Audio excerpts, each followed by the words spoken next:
In this video lecture, I am going to explain the IR investigation of metal carbonyl compound.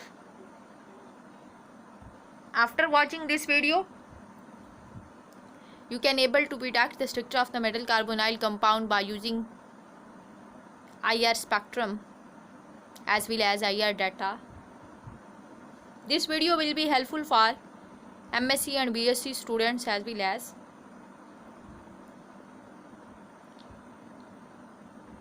IR spectroscopy provide following information in case of metal carbonyl compound.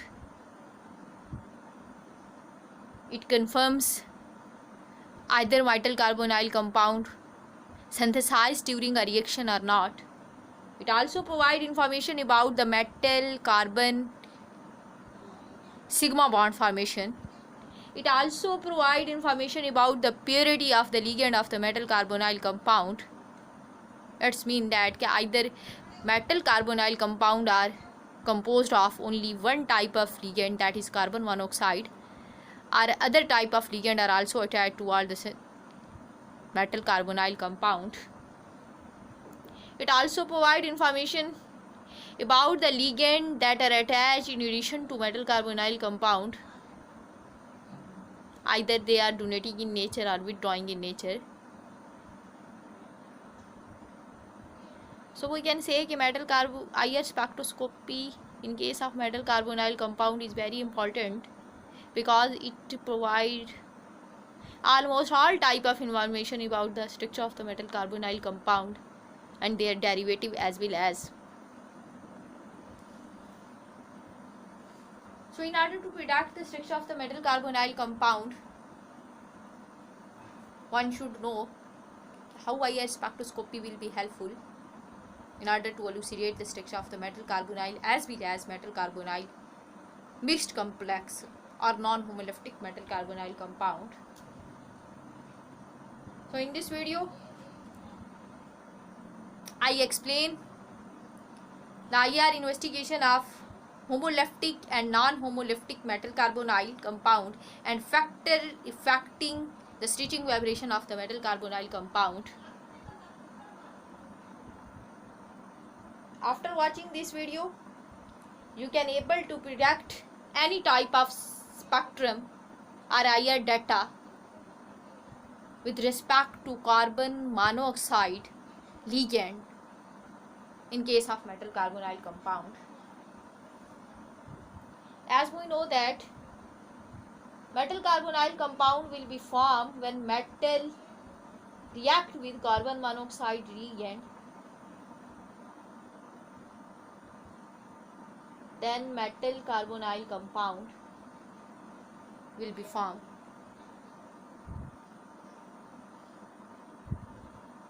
In coordination chemistry, when ligand react with central metal atom, it donates its lone pair to all the central metal atom. By this donation of lone pair, the metal ligand sigma bond will be formed in case of coordination complex. So the stitching vibration of IR frequency of the ligand will be decreased when it attach with the central metal atom. It means that the stitching frequency IR frequency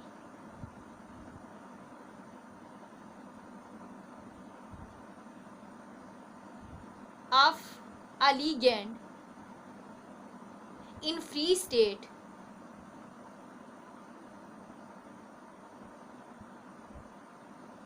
will be always greater than that of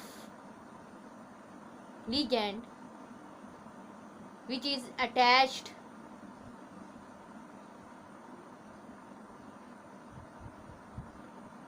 with central metal atom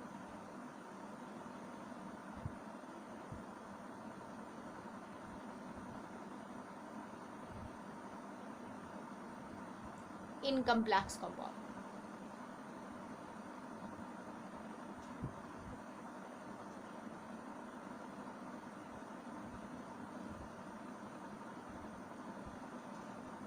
It's mean that the stitching vibration of stitching frequency or higher frequency of a free ligand in non-coordinating state will be always greater than that of that ligand that is attached with the central metal atom in case of coordination state. So if we apply this concept on the metal carbonyl compound, then we can easily understand that either metal carbonyl compound are synthesized or not during a chemical reaction, because it is very important to predict the completion of a chemical reaction or the formation of the metal carbonyl compound during the reaction of metal with carbon monoxide. As you know that the structure of carbon monoxide is linear, and carbon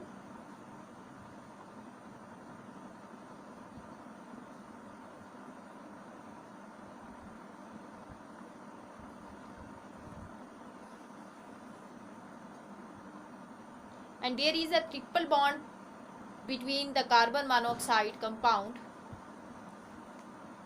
Two bonds are simply covalent and one bond is additive bond. It is confirmed after the MOT diagram of carbon monoxide ligand. This when IR radiation fall on carbon monoxide in free state,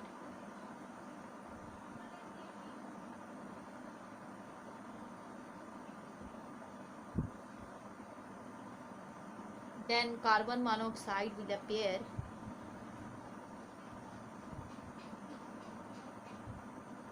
and give peak in IR spectrum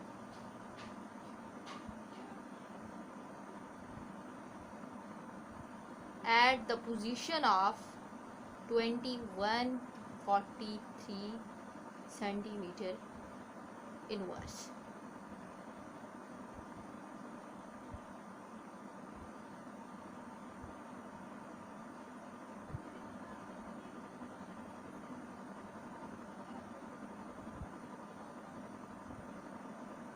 जब आप IR radiation carbon monoxide compound के ऊपर free state में carbon monoxide के ऊपर आप fall करते हैं, then the bond between the carbon monoxide vibrate.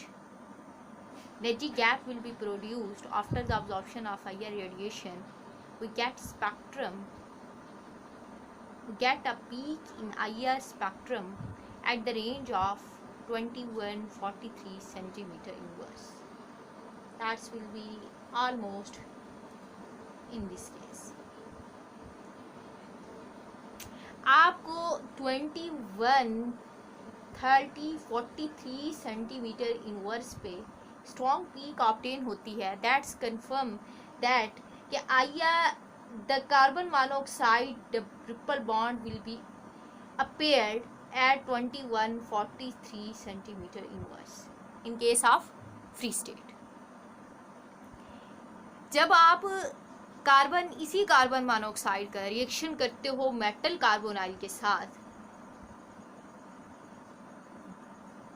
This carbon monoxide donate its lone pair and form metal ligand sigma bond. In case of terminal mode, it also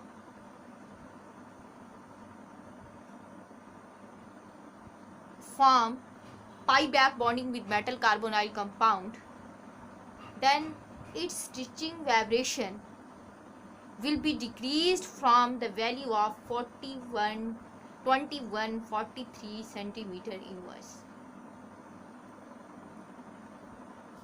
If this value will be decreased from the C state of the ligand, then we can say complexation will be occur.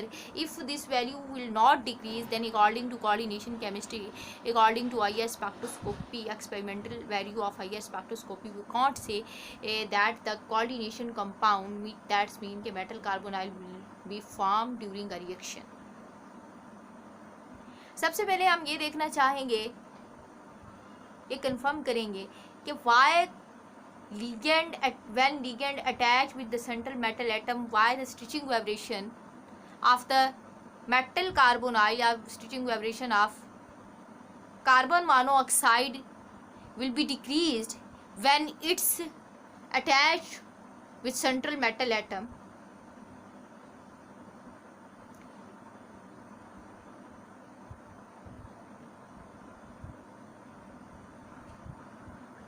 So as you know that when carbon monoxide donates its lone pair,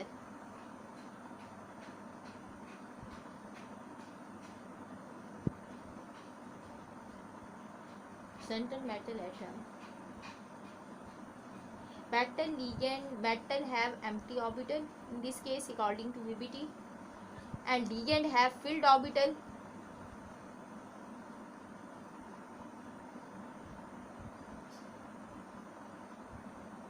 That is carbon monoxide. When metal ligand overlapping will occur, then sigma bond will be produced due to this type of overlapping.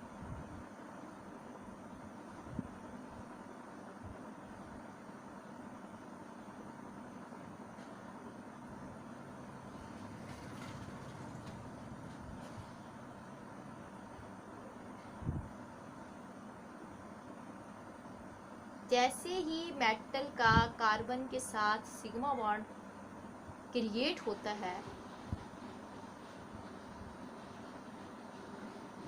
You know that इधर आपके पास partial positive charge, it is clear from amity diagram. I explain this chemical bonding in my previous video lecture, chemical bonding of metal carbonyl compound. जैसे carbon अपना electron metal को donate करेगी तो situation क्या होगी कि मेटल के ऊपर आपके पास पार्शियल नेगेटिव चार्ज आ जाएगा और कार्बन के ऊपर पार्शियल पॉजिटिव चार्ज आ जाएगा, because electronic cloud will be move from carbon to metal. तो कार्बन अब इस केस में आपके पास इलेक्ट्रॉन डेफिशिएंट हो जाएगी और मेटल आपके पास इलेक्ट्रॉन एफिशिएंट हो जाएगी. सो मेटल अपना इलेक्ट्रॉन बैक डोनेट करेगी कार्बन को in order to remove its negative charge, because metal don't have tendency to retain negative charge on it because it is more electronegative in nature, electropositive in nature. Metal की electropositive nature होने की वजह से metal अपने electron back donate करेगी ligand को. जब metal carbon को अपने इलेक्ट्रॉन बैक डोनेट करेगी तो bond order will be decrease by 1 unit.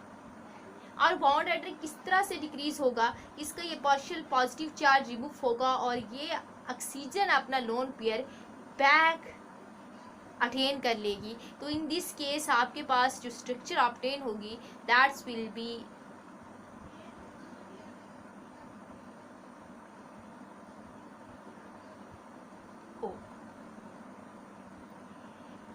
अब इस केस में आपके पास कार्बन के ऊपर आपके पास पार्शियल, ऑक्सीजन के ऊपर आपके पास पार्शियल नेगेटिव और कार्बन के ऊपर आपके पास पार्शियल,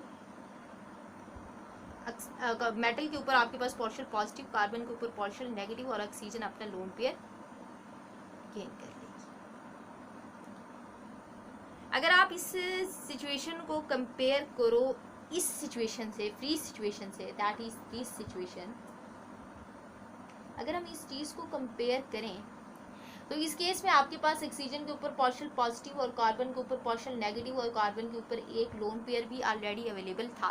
तो इस केस में अगर आप बॉन्ड लेंथ को देखें तो ये this bond length is short and this bond length is long. After the formation of metal ligand bond, the bond length between the carbon and oxygen will be increased because it contains double bond character in this case, and in this case it contains triple bond character. So the bond length between the triple bond is less as compared to the double bond.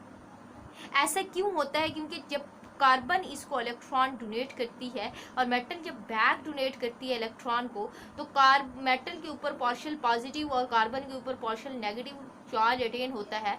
Metal carbon को अपनी तरफ push कर देती है। जैसे metal अपनी तरफ carbon को पुश करती है तो आपकी बॉन्ड लेंथ बिटवीन कार्बन और ऑक्सीजन क्या हो जाती है? इंक्रीज हो जाती है। And second important reason is that कि जब मेटल अपना इलेक्ट्रॉन, जो मेटल कार्बन से इलेक्ट्रॉन डोनेट करती है, जब वो बैक डोनेट करती है कार्बन को इलेक्ट्रॉन, तो कार्बन मोनोऑक्साइड की अगर आप एमओटी डायग्राम देखें तो उस केस में वो पाई स्टार एम्प्टी ऑर्बिटल में मेटल से इलेक्ट्रॉन को क्या करता है? पिक करता है। जैसे ही वो मेटल से पाई स्टार ऑर्बिटल में इलेक्ट्रॉन को पिक करेगा तो bond order will be decrease by 1 unit. और जैसे बॉन्ड ऑर्डर 1 यूनिट डिक्रीज होता है तो कार्बन और ऑक्सीजन के दरमियान डबल बॉन्ड जनरेट होता है, because carbon don't have tendency to form 5 bond. इस चीज़ को अगर आप कंसेप्ट को क्लियर करें तो एज यू नो दैट कि कार्बन मोनोऑक्साइड की अगर आप एमओटी डायग्राम ड्रॉ करें, in case that's I explain thoroughly in chemical bonding lecture, तो आप उस लेक्चर को भी देख सकते हैं। फर्स्ट ऑफ ऑल इस लेक्चर को अंडरस्टैंड करने से पहले अगर आप इसको देखें, इसकी एमओटी डायग्राम कार्बन मोनोऑक्साइड की देखें इस केस में फ्री स्टेट में, तो आपके पास एमओटी डायग्राम कुछ इस तरह से थी। आई ओनली एक्सप्लेन सिंपली कि आपके पास एक उसके ऊपर पाई स्टार ऑर्बिटल मौजूद था इस केस में, और आपके पास इस केस में आपके पास इस तरह से आपके पास सिचुएशन थी, या आपके पास सिग्मा बॉन्ड फॉर्मेशन थी। जो जब मेटल ने कार्बन को इलेक्ट्रॉन डोनेट किया, ये सिग्मा बॉन्ड थी, और ये आपके पास पाई बॉन्ड थे, और ये आपके पास पाई स्टार ऑर्बिटल थे। इन case of carbon monoxide MOT diagram you can watch the previous video and draw total MOT diagram, but in this case I simply explain। अगर आप देखें तो इधर आपके पास 2 लोन पेयर थे, उस MOT डायग्राम में देखें तो इधर भी आपके पास 2 इलेक्ट्रॉन थे, इधर भी आपके पास 2 इलेक्ट्रॉन थे। ये किस सिचुएशन में थी? ये उस सिचुएशन में थी जब कार्बन मोनोऑक्साइड फ्री स्टेट में था, और इधर आपके पास कार्बन मोनोऑक्साइड के भी 2 लोन पेयर अवेलेबल थे, और ऑक्सीजन का भी 1 लोन पेयर अवेलेबल था, जो आपने इधर मेंशन किया। ये डेटिव बॉन्ड बना था ऑक्सीजन की वजह से, और एक डेटिव बॉन्ड आपके पाई बॉन्ड बना था आपके पास किसकी? कार्बन और ऑक्सीजन की ओवरलैपिंग से। अब जब मैं इस केस में आपके पास कितनी number of anti bonding electron आपके पास 2, 4 एंड 6 थे। एंटी बॉन्डिंग इलेक्ट्रॉन आपके पास 0 थे, तो आपका बॉन्ड ऑर्डर क्या था? 6/2 that's will be equal to 3। But जब मेटल ये कार्बन मोनोऑक्साइड अपना इधर लोवेस्ट एनर्जी स्टेट पे रिमेनिंग जो ऑर्बिटल मौजूद था sp ऑर्बिटल में आपका लोन पेयर मौजूद था, जब ये डोनेट करती है किसको? मेटल को। ये जैसे ही ये मेटल को डोनेट करता है और मेटल इसके लोन पेयर को एक्सेप्ट करने के बाद पार्शियल नेगेटिव चार्ज अटेन करती है, और पार्शियल नेगेटिव चार्ज जब मेटल अटेन करती है तो वो क्या करती है? इसी लोन पेयर को दोबारा से बैक डोनेट करती है।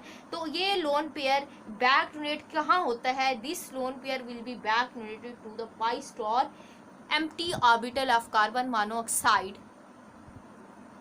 ये आपके पास क्या होगा? Pi star empty orbital carbon monoxide के एम्प्टी ऑर्बिटल में डोनेट होगा। जब ये कार्बन मोनोऑक्साइड के एम्प्टी ऑर्बिटल में ये 2 इलेक्ट्रॉन डोनेट होंगे, तो इस केस में अब आपके पास बॉन्ड ऑर्डर ऑब्टेन होगा? Bond order will become 2, 4 and 6 minus आपके पास 2/2 that will be equal to 2. So I can say that after the formation of metal ligand bond, the bond order will be decreased by 1 unit. अब पहले आपके पास bond order 3 था, तो अब आपके पास bond order totally 1 unit decrease हो गया। जैसे ये बॉन्ड ऑर्डर डिक्रीज होगा, तो बॉन्ड ऑर्डर डिक्रीज होने की वजह से कार्बन और ऑक्सीजन कौन सा करैक्टर ऑब्टेन करेंगी? डबल करैक्टर ऑब्टेन करेंगी, डबल बॉन्ड करैक्टर। और डबल बॉन्ड के केस में आपकी बॉन्ड लेंथ क्या होती है? ग्रेटर होती है। जब आपकी बॉन्ड लेंथ इंक्रीज हो जाएगी तो less amount of energy is required to vibrate the carbon double bond oxygen in case of this metal carbonyl compound.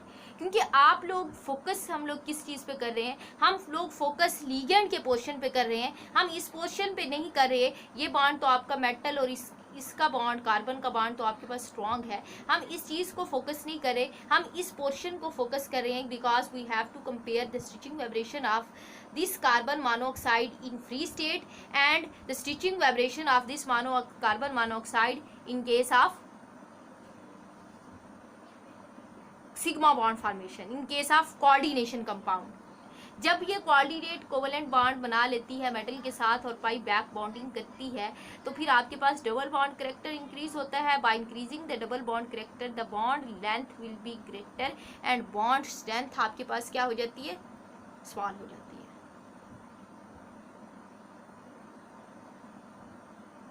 अब जब आपके पास वीक बॉन्ड होगा तो less energy is required to vibrate this bond. As a result, the stitching vibration of carbon monoxide in this case will be decreased as compared to this value. तो आपकी इस case में stitching vibration क्या होगी, less than that of 2143 centimetre inverse.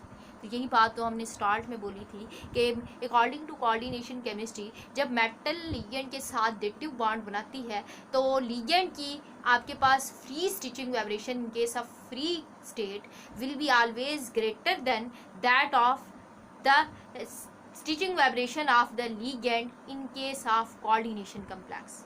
तो यही चीज़ proof हुई कि जब मेटल लिगेंड के साथ अटैच होगी, एक्चुअली होता क्या है कि लिगेंड का मेटल के साथ बॉन्ड स्ट्रांग हो जाता है, लेकिन लिगेंड का उसके अपने रेस्पेक्टिव एलिमेंट के साथ बॉन्ड उसका समवट वीक हो जाता है। और due to this weakness, due to this decrease in the strength of the bond, आपकी आईआर फ्रीक्वेंसी क्या हो जाती है, डिक्रीज हो जाती है।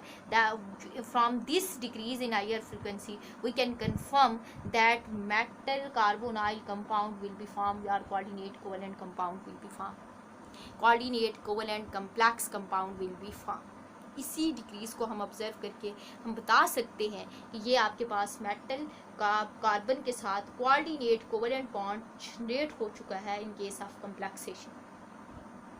अब हमने ये देखना है कि how much value will be decreased when metal in case of metal carbonyl when free ligand attach with the central metal atom and form metal ligand covalent bond. तो आपके पास coordinate covalent bond in case of complexation, तो आपके पास stitching vibration किस तरह से decrease होती है, कितनी डिजिट डिक्रीज होती है।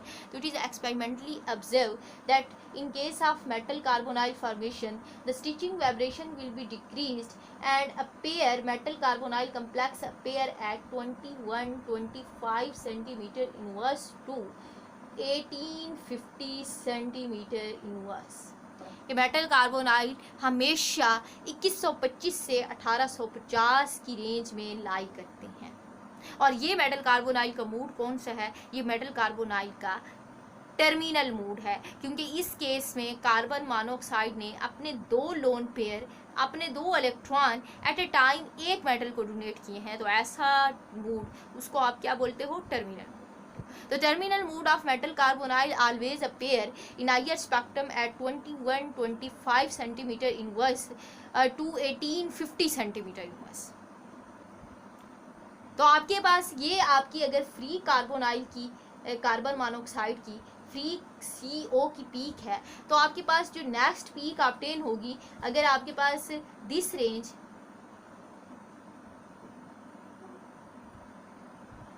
if this range is 3000, तो आपके पास ये 2143 है, तो आपके पास मेटल कार्बोनाइल कंपाउंड इधर observe, this range will be equal to 2125 to 1850 almost. Sorry इधर नहीं, ये क्योंकि ये आपके पास इस केस में इस तरफ डायरेक्शन में आपके पास इसकी वैल्यू इंक्रीज हो रही है। आपकी पीक जो ऑब्टेन होगी वो आपकी पीछे होगी 21, इस केस में इस रेंज में ऑब्टेन होगी, क्योंकि ये रीजन आपके पास इधर से क्या होता है, डिक्रीजिंग में होगा।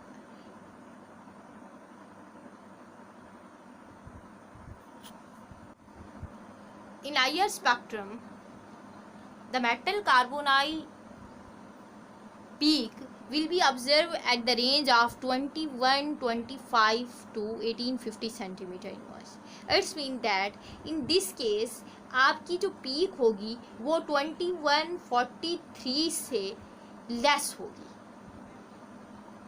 इस केस में आपके पास 4000 थी, अगर इस स्टेट में आपके पास 3000 है लेट्स सपोज, और इस केस में आपके पास 2000 है,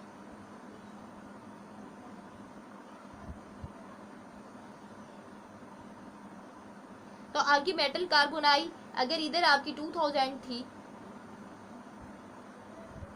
तो ये 202143 हो गई। तो अब आपकी जो नेक्स्ट पीक ऑब्टेन होगी वो जो आपके पास मेटल कार्बोनाइल की फॉर्मेशन की वजह से आएगी वो आपकी 2125 से 15 सेंटीमीटर इनवर्स होगी। It's mean that peak will be obtain in this region, that's will be almost 1850 centimetre inverse. Mean कि आपके पास टर्मिनल मेटल कार्बोनाइल हमेशा कहाँ ऑब्जर्व होंगे? 1850 सेंटीमीटर इनवर्स में। अब ये रेंज जो आपके पास लाई कर रही है 2125 टू 1850, तो अब हमने यही देखना होगा नेक्स्ट में कि कौन से मेटल कार्बोनाइल कंपाउंड आपके 1850 पे ऑब्जर्व होंगे और कौन से मेटल कार्बोनाइल के कंपाउंड आपके पास 2125 सेंटीमीटर इनवर्स पे होंगे। Which factor control this range, कौन से फैक्टर हैं जो इस रेंज को क्या करते हैं? कंट्रोल करते हैं। अगर आप दूसरा मोड देखो, ये तो आपके पास फर्स्ट मोड था जब मेटल कार्बोनाइल कंपाउंड की फॉर्मेशन हुई, तो लीनियर मोड था जिसमें मेटल लिगेंड सिग्मा बॉन्ड बना, और टर्मिनल मोड था। तो टर्मिनल कार्बोनाइल इस रेंज में आपके पास ऑब्जर्व हो रहे थे, टर्मिनल मेटल कार्बोनाइल कंपाउंड इस रेंज में अगर ऑब्जर्व हो रहे हैं, तो what's about bridging carbonyl compound? तो फर्स्ट ऑफ ऑल हम ब्रिजिंग के बाद हम फिर क्या करेंगे कि फैक्टर इफेक्टिंग को स्टडी करेंगे। अगर आप ब्रिजिंग कार्बोनाइल की बात करो, मेटल कार्बोनाइल की, तो आपके पास होता क्या है ब्रिजिंग की केस में? आपके पास ये जो फ्री मेटल कार्बोनाइल है उस केस में आपके पास किस तरह से मेटल कार्बोनाइल डोनेट करता है? ये दो इलेक्ट्रॉन पेयर, मीन कि ये दिस इज इलेक्ट्रॉन, ये आपके पास जो लोन पेयर है 1 इलेक्ट्रॉन 2 इलेक्ट्रॉन 1 पेयर, ये इस तरह से मेटल को डोनेट करता है कि एक आपके पास एक पॉइंट ऑफ मेटल को डोनेट कर देगा ड्यूरिंग अ रिएक्शन, मीन के एक आपके पास इस मेटल के साथ अटैचमेंट हो जाएगी और एक आपके पास इस मेटल से अटैचमेंट हो जाएगी। और जब ही मेटल कार्बन मोनोऑक्साइड इन दो मेटल से अटैच होगी तो total number of bond in the carbon monoxide आपके पास कितनी हो जाएंगे? आपके पास हो जाएंगे 5। तो ये वाला बॉन्ड ऑक्सीजन अपना वापस शिफ्ट कर देगी, तो आपके पास क्या ऑब्टेन हो जाएगा? C डबल बॉन्ड O, इस तरह की situation, that is the bridging. इस केस में आपके पास there is no pi back bonding, वो कोई भी पाई बैक बॉन्डिंग नहीं होती। क्यों? क्योंकि कार्बन मोनोऑक्साइड अटैच होती है आपके पास covalently with first metal atom, ये आप फर्स्ट मेटल एटम कह दो, और सेकंड मेटल एटम से, और ब्रिजिंग टाइप बॉन्ड बनाती है due to increase in its valency. इसकी जैसे वैलेंसी इंक्रीज होती है तो ये डेटिव बॉन्ड जो कार्बन का ऑक्सीजन के साथ बना होता है उसको क्या कर लेती है? ब्रेक डाउन कर लेती है। अब जब मेटल कार्बन ऑक्सीजन के साथ कार्बन अपना बॉन्ड ब्रेक डाउन करेगी तो ऑक्सीजन अपने दो लोन पेयर भी गेन कर लेगी। What's about this IR value? ये आईआर किस चीज़ पे आते हैं? ये मेटल कार्बोनाइल किस रेंज में ऑब्जर्व होंगे? This type of metal carbonyl B observe below 1850।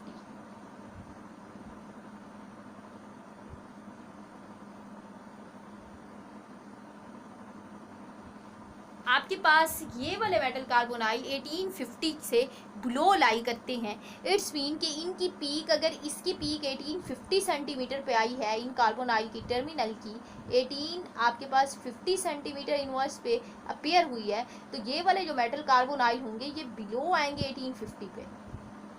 इनकी इस केस में इस रेंज में वैल्यू आएगी। इस केस में आपके पास कौन से होंगे? ब्रिजिंग।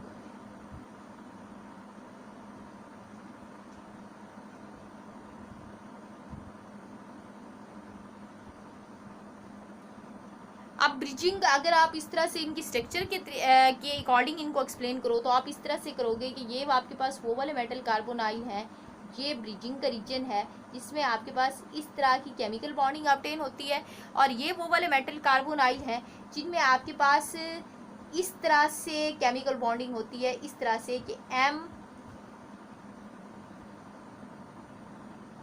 MCO, ये आपके पास टर्मिनल है। और ये आपके पास कौन सी स्टेट है जिसमें ये वाली वो पीक है जिसमें आपके पास C triple bond O free था। सबसे पहले तो हम ये देखेंगे कि इस केस में आपके पास पार्शियल पॉजिटिव, इस केस में आपके पास partial negative.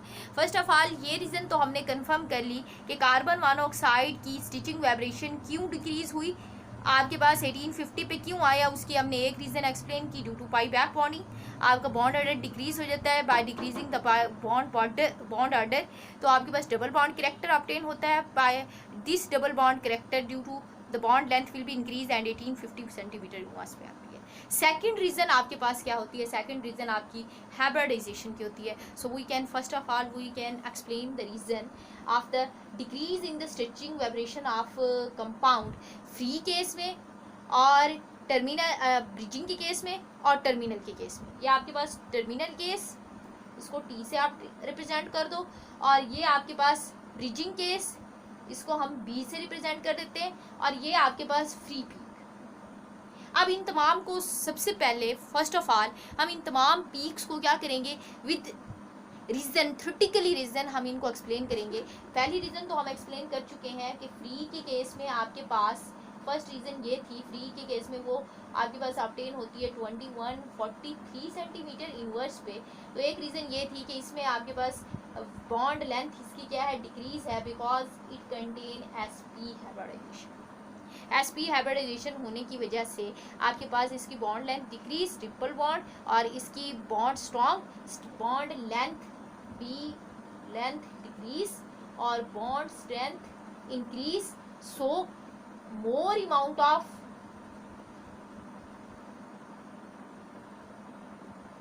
higher frequency radiation will be used to vibrate this bond. So higher frequency as a result increase.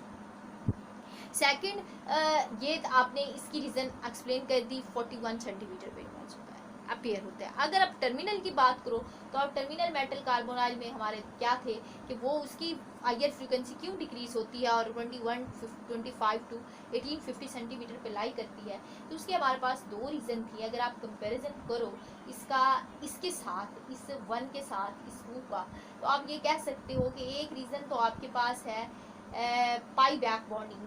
Due to the pi back bonding आपके पास होता क्या है कि आपका डबल बॉन्ड, ट्रिपल, ये double bond, single bond triple bond में ये ट्रिपल बॉन्ड आपके पास डबल बॉन्ड में कन्वर्ट हो जाता है और आपका बॉन्ड ऑर्डर 1 यूनिट डिक्रीज हो जाता है।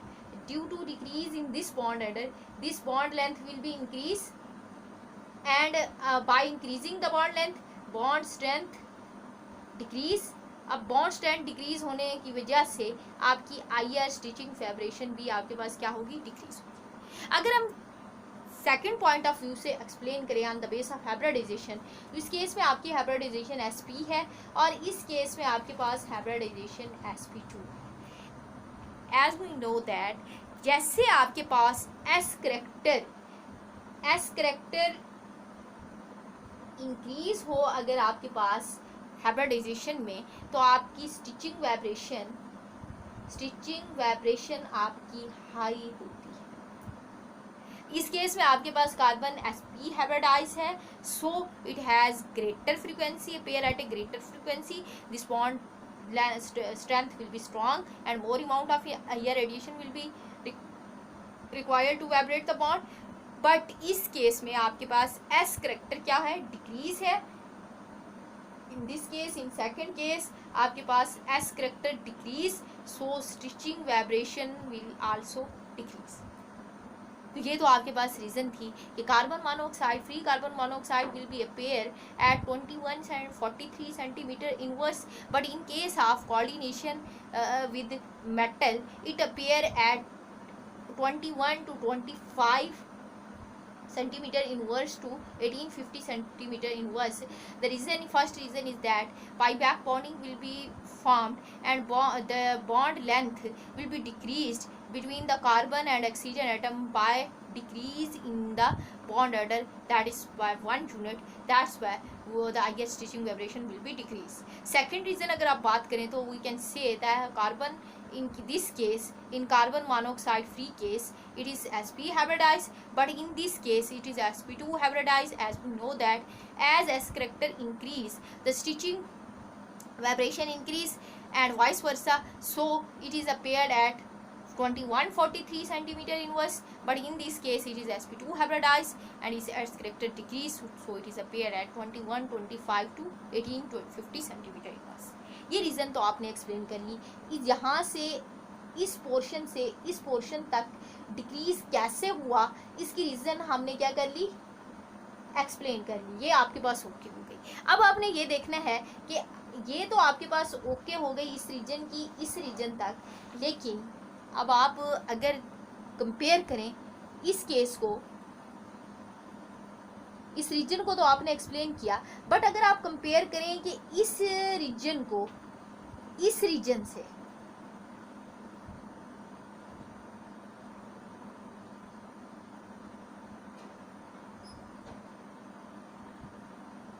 इधर अगर आप कंपेयर करो कि what is the reason this decrease की, आपके पास क्या रीजन है कि टर्मिनल आपके अपेयर होते हैं 21-25 पे, टर्मिनल आपके मेटल कार्बोनाइल वो अपेयर होते हैं 21 to 21-25 to 1850 centimetre inverse, but आपके पास ब्रिजिंग जो होते हैं वो आपके पास क्या अपेयर होते हैं, वो आपके पास अपेयर होते हैं less than below 1850 inverse, mean कि ये आपके पास below 1850 less than 1850 inverse centimetre inverse appear होते हैं। अगर आप देखिए तो आपके पास इस केस में what will be the logic, what will be the theoretical reason. अगर हम स्ट्रक्चर को देखें दोनों की, इस केस में भी आप स्ट्रक्चर देखो और इस केस में भी आप स्ट्रक्चर देखो, इस केस में आपके पास जो स्ट्रक्चर ऑब्टेन होती है टर्मिनल के केस में आपके पास इस स्ट्रक्चर ऑब्टेन होती है जब पहले मेटल क्या करेगी, कार्बन डोनेट करेगी, फिर बैक डोनेट करेगी और फिर आपके पास डबल बॉन्ड होगा। करेक्टर क्या था, sp2 था। अब आपका ये क्वेश्चन भी होगा कि sp2 हाइब्रिडाइज कार्बन तो हमेशा आपके पास क्या होती है, ट्राइगोनल प्लेनर ज्योमेट्री बनाती है, but in this case it is linear. The reason is that because of pi back bonding the electrostatic force of attraction will be appeared between the partial positive charge of the central metal atom and partial negative charge of the carbon atom. That's why this bond will not form in this way, it due to this strong force of attraction it will be linear. ये linear इस वजह से हो गया। अब अगर देखो आप इस केस में ब्रिजिंग के केस में, तो आपके पास ब्रिजिंग के केस में ये वाली स्ट्रक्चर ऑब्टेन होती है आपकी कार्बन की, इस तरह से मेटल को और इस तरह से मेटल को। It is totally sp2 hybridised carbon और इसकी ट्राइगोनल प्लेनर ज्योमेट्री। अगर आप देखो इस केस में कि आपके पास what's about the IR stretching vibration, कि आईआर स्टिचिंग वाइब्रेशन आपकी क्यों इंक्रीज हुई इस केस में तो आपके पास IR 1850 और इस केस में आपके पास IR 1850 से बिलो क्यों आई, क्योंकि इस केस में आपकी मेटल के साथ जो आपके पास कार्बन का बॉन्ड है वो स्ट्रॉन्ग है, मेटल कार्बन का बॉन्ड स्ट्रेंथ वो इंक्रीज है, और वो इंक्रीज है, एक दफ़ा डेटिव बॉन्ड है और फिर इलेक्ट्रोस्टैटिक फोर्स ऑफ फ्रिक्शन है और फिर आपके पास डबल बॉन्ड है। लेकिन इस केस में आपके पास इस तरह की कोई भी सिचुएशन अपेयर नहीं हो रही। It is only and only sigma bond.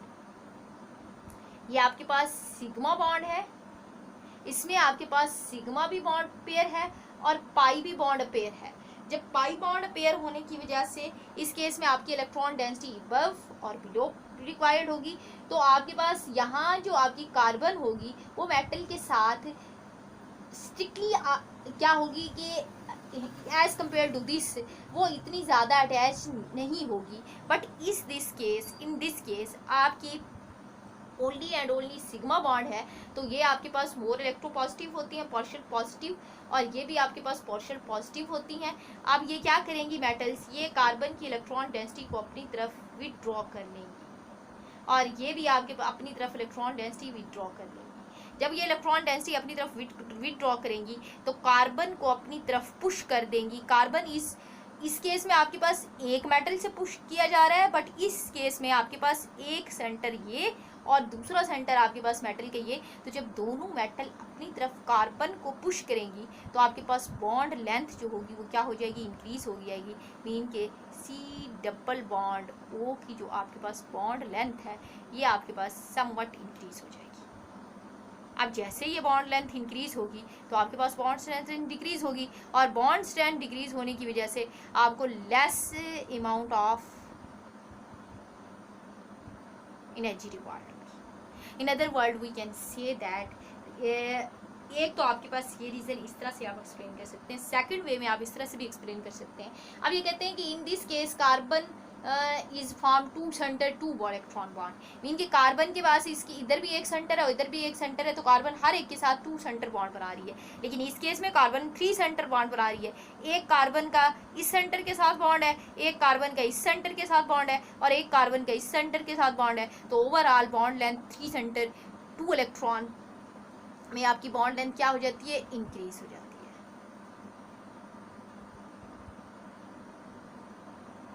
जैसे ही बॉन्ड लेंथ आपकी इंक्रीज होगी तो स्ट्रेंथ आपकी क्या हो जाएगी, डिक्रीज हो जाएगी। और IR frequency, IR radiation, IR spectroscopy में मैटर क्या चीज़ करती है, बॉन्ड स्ट्रेंथ करती है। तो बॉन्ड स्ट्रेंथ डिक्रीज तो स्टिचिंग वाइब्रेशन डिक्रीज हो जाएगी। So first of all in this case we explain the all reason behind the decrease in the stitching vibration of free carbonyl toward the metal carbonyl complexation formation. Two mode will be explained, the bridging mode and the terminal mode. In case of bridging mode, the higher frequency will be less than 1850, but in case of terminal, higher frequency will be greater than 1850. Its range start from 2125 to 1850. अब आप में ये देखना होगा next में कि what will be the reason of this range.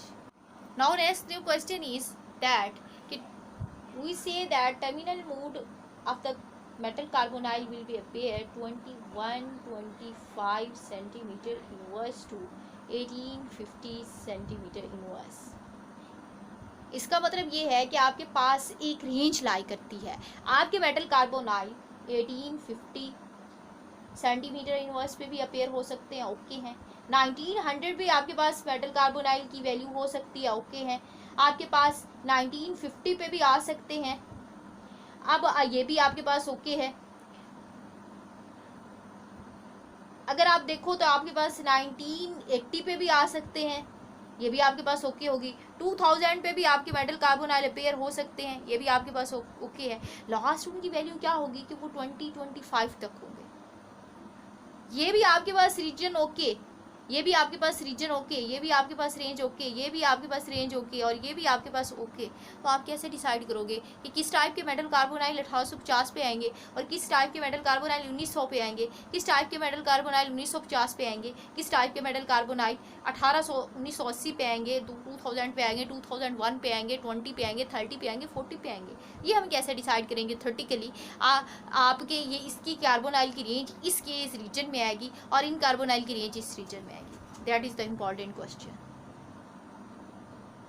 इस question का आंसर क्या होगा? अगर आप देखो ये तो आपके पास टर्मिनल मोड था, अगर आप ब्रिजिंग की बात करें तो ब्रिजिंग मोड में भी आपके पास रेंज होती है। वो आपके पास क्या होती है, बिलो 1850 ऑलमोस्ट वो स्टार्ट होते हैं 1800 से 1778 सेंटीमीटर इनवर्स पे।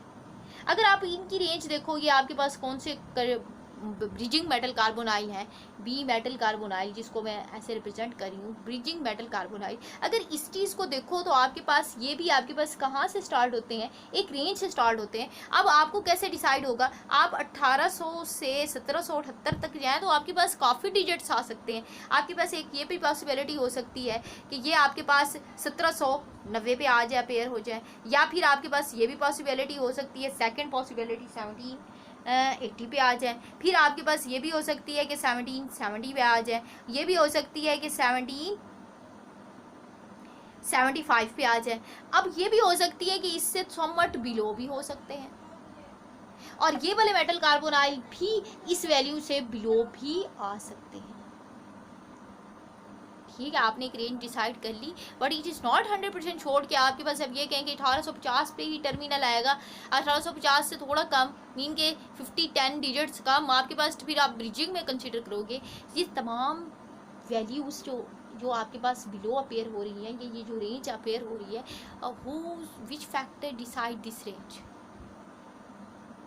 ये कौन से फैक्टर होंगे जो आपकी इस रेंज को डिसाइड करेंगे कि आपके metal carbonyl, this type of metal carbonyl will appear in this range, in this range, in this range, in this range and in this range. How IR spectroscopy will be helpful to in order to elucidate the mixed metal carbonyl compound. Actually ये जो range आपके पास obtain होती है, ये आपके पास mix metal carbonyl की होती है। ये आपके पास फैक्टर होते हैं जो कंट्रोल करते हैं मेटल कार्बोनाइल की रेंज को। तो हमें जब तक factor affecting on the stitching vibration of metal carbonyl compound का कंसेप्ट क्लियर नहीं होगा, देन वी नेवर डिसाइड कि this type of metal carbonyl will be appear at 1850, 1900, 1950, 1980, 2000 or below than 1850. In this video lecture, I only explain how IR spectroscopy will be used in order to confirm the complexation of the metal carbonyl compound. और दो types के मैंने mood explain किए, एक आपको bridging mood explain किया और एक आपको टर्मिनल मूड एक्सप्लेन किया। IR स्पेक्ट्रोस्कोपी की केस में हमने ये रेंज डिसाइड की। In next video I explain कि how metal carbonyl compound effect on the stretching vibration, which factor effect on the stitching vibration of the metal carbonyl compound, or how metal carbonyl compound show different type of stitching vibration in IR frequency. This topic will be explained in next video of this part, IR investigation of spectroscopy part 2 video. So for this purpose you can watch the investigation of IR spectroscopy part 2. In part 1 video I only explain the stitching vibration of the metal carbonyl compound in case of bridging and terminal.